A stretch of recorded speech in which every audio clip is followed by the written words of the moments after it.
I introduced them on their very first television show. After decades of whispers, rumors, and wild speculation, the real story of one of music's most powerful and confusing relationships is finally coming into focus. For more than 40 years, the world was obsessed with the connection between Diana Ross and Michael Jackson. They were two of the biggest stars on the planet, pop culture royalty whose lives became tangled the moment a young prodigy from Gary, Indiana, stepped into the world of a Motown queen.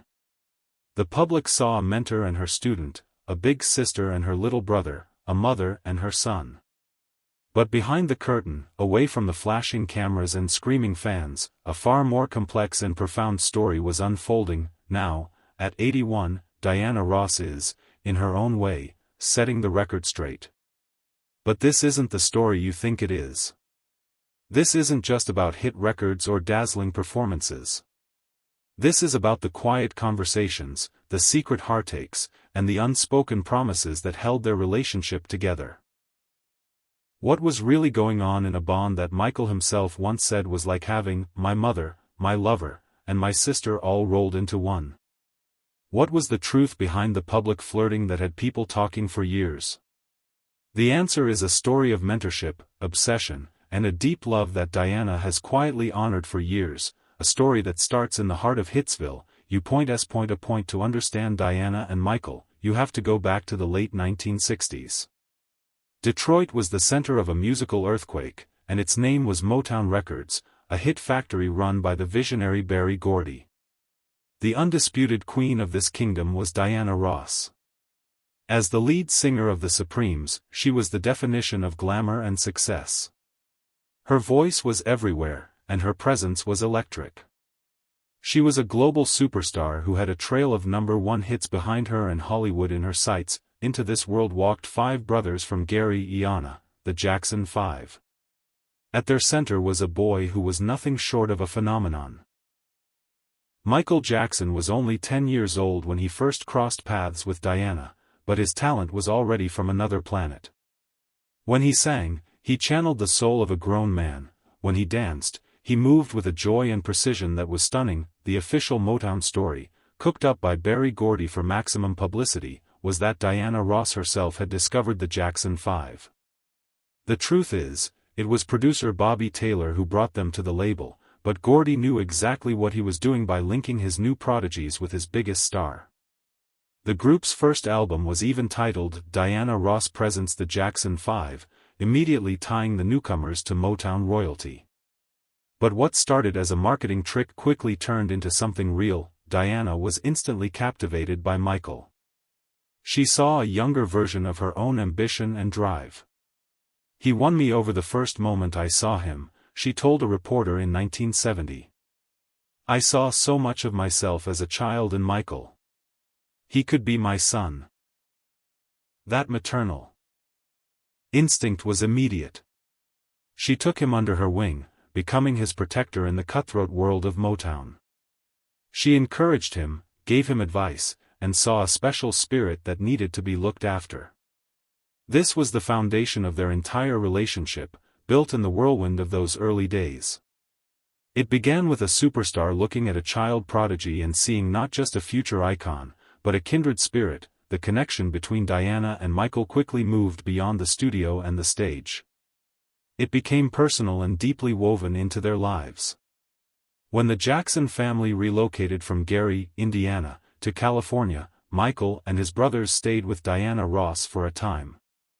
Her home became a safe haven for young Michael, a world away from the pressures of his career and the iron fist of his father, Joseph Jackson. In Diana's house, Michael found a gentler, more affectionate influence. He was completely mesmerized by her. According to his mother, Katherine Jackson, Michael's adoration for Diana was obvious to everyone. He would lovingly tease his sisters, LaToya and Janet, saying, "You're not pretty until you look like Diana." She became his ideal for beauty and grace.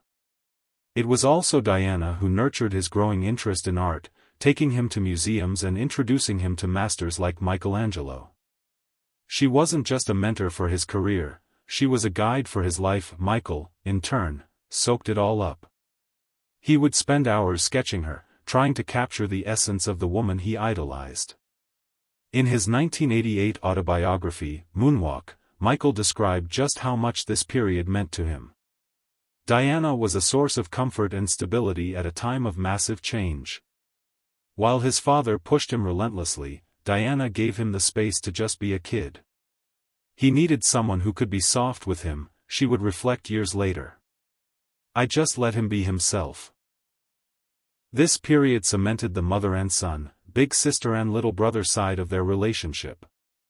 To the world, she was the glamorous Diana Ross, but to Michael, she was often just Mama. He saw her as a mother, a friend, and a teacher. She was the one who introduced him and his brothers to the nation on the Ed Sullivan Show, a constant, guiding presence. This early connection was pure and foundational, a love born from genuine admiration. But as Michael grew from a boy into a young man, the simple lines of their relationship would start to blur, becoming something far more complicated. The late 1970s marked a huge turning point, not just for Michael's career, but for his relationship with Diana. The catalyst was the film adaptation of the Broadway musical The Wiz. Michael, now 19, was on the edge of solo superstardom and fought for the role of the Scarecrow. Diana, already an Oscar-nominated actress, was cast as Dorothy. For the first time, they weren't mentor and student. They were equals. They were co-stars working side by side for months, and the intensity of it all changed their bond. Forever, during filming in New York City, Diana and Michael were practically inseparable. Away from the watchful eyes of Motown and their families, something new began to develop. The reverence Michael had for Diana started to change.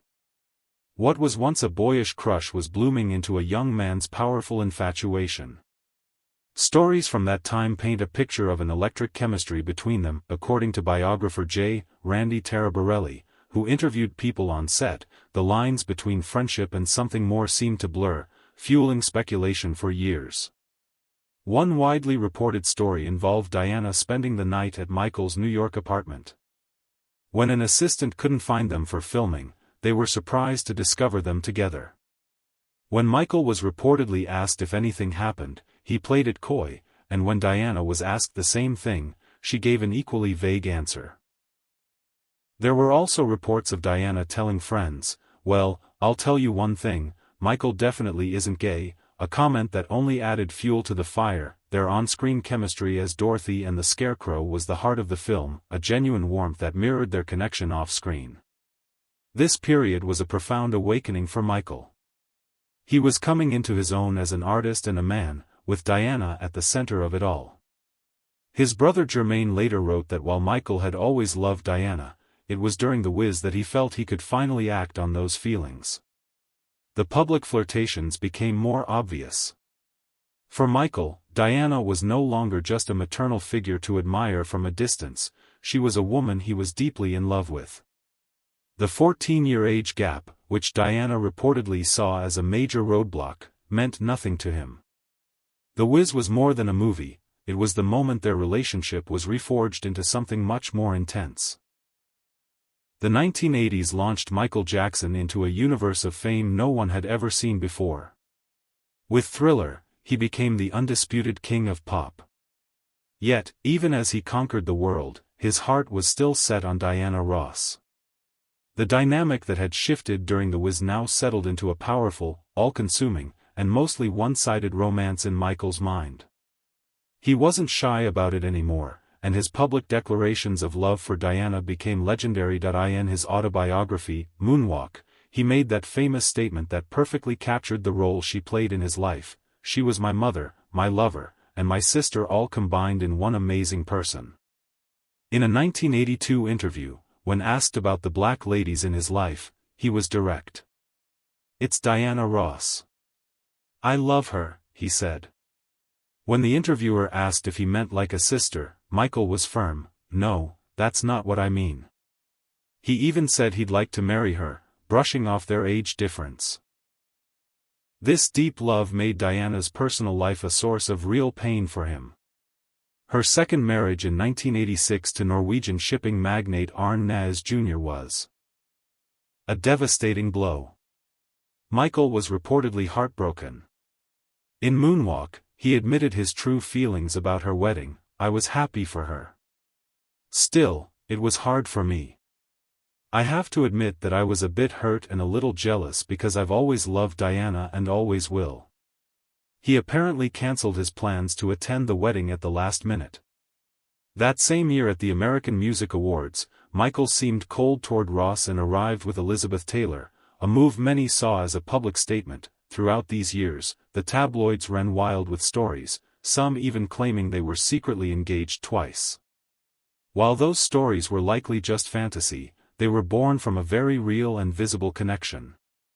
Fans could see the pure adoration in Michael's eyes every time he looked at her. Accounts from those close to Michael also suggest the depth of his feelings.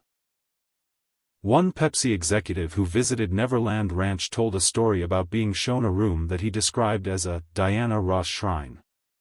According to him, the room was filled with hundreds of photos of Diana from every stage of her career, with candles that Michael kept burning 24/7 to honor his friend. It was a startling story, and a testament to the space she occupied in his heart. His love for her was a central part of his emotional life, a powerful, poignant, and ultimately unfulfilled longing he carried with him. As the years went on, their lives moved in different directions. She lived in Europe with her husband, and their public appearances together became rare. But while their day-to-day relationship changed, the unbreakable bond of love and trust they had built decades earlier was still there. The ultimate proof of this would only be revealed to the world after Michael's tragic death. On June 25, 2009, the world was shocked by the news that the King of Pop had died at age 50. In the aftermath, a document came to light that served as Michael's final, powerful statement about his relationship with Diana Ross, his last will. In the will, dated 2002, Michael named his mother, Catherine, as the primary guardian for his 3 children. But he made another incredible provision. If his mother was unable or unwilling to serve as their guardian, Michael's second choice was Diana Ross. This was a stunning revelation. Of all the people in his life, outside his own mother, he trusted the care of his children, his most precious legacy, to her. It was a profound statement of his absolute faith in her. It spoke not of a fleeting crush or a simple friendship, but of a deep, familial love built on a lifetime of trust. He chose the woman who had been a mother figure to him to potentially be a mother to his own children. Diana's public reaction to his death was one of deep grief. She released a statement calling him a personal love of mine, a treasured part of my world, but chose not to attend the massive public memorial. In a statement read aloud at the service, she explained why. "I am trying to find closure," she wrote. "I want you to know that even though I am not there, I am there in my heart. Michael wanted me to be there for his children, and I will be there if they ever need me." Her quiet readiness to fulfill the role he gave her in his will was an action that spoke louder than any public tribute. The will was the ultimate confirmation of their bond. It cut through decades of rumors to reveal the core truth. For Michael Jackson, Diana Ross was, and always would be, family. A decade after Michael's death, his legacy faced its biggest challenge yet. In 2019, the documentary Leaving Neverland was released, featuring graphic allegations of sexual abuse. The film created a global shockwave, forcing a painful and divisive conversation. Radio stations stopped playing his music, brands cut ties, and fans were left completely shaken. In that moment of intense public backlash, many of Michael's former friends stayed silent. But Diana Ross did not. On March 23, 2019, she went on Twitter to issue a firm defense of the man she had known for 50 years. Her message was simple and direct. "This is what's on my heart this morning," she wrote. "I believe and trust that Michael Jackson was and is a magnificent, incredible force to me and to many others." She then ended her message with a powerful plea, borrowing a line from one of her own iconic songs, "Stop in the Name of Love." Her statement was a thunderclap. Coming from one of the few people who had known Michael since he was a kid, who had been a mother figure, friend, and confidant, her words carried enormous weight. For Michael's family and his supporters, it was a profound act of loyalty. She wasn't just defending another celebrity, she was defending her family. Of course, her defense also sparked criticism, but her statement wasn't an analysis of the allegations. It was a testament to her personal truth and her belief in the character of the Michael Jackson she knew. For decades, she had watched over him, and even in death, her instinct was to stand by his side. The relationship between Diana Ross and Michael Jackson was a tangled web of mentorship, motherly love, deep friendship, and the painful ache of unrequited romance. For decades, people tried to label it, but it was always too big and too personal to fit into a simple box. It was a love story, just not the kind we're used to. It was a story of two souls who saw something special in each other from the very beginning. Now, at 81, Diana's story of Michael isn't told in some dramatic, tearful interview. Her truth lies in the consistent, unwavering pattern of her actions over a lifetime. From welcoming a young boy into her home to standing up for his legacy a decade after he was gone, her loyalty never once faded. The most telling detail of all is still that single line in his will.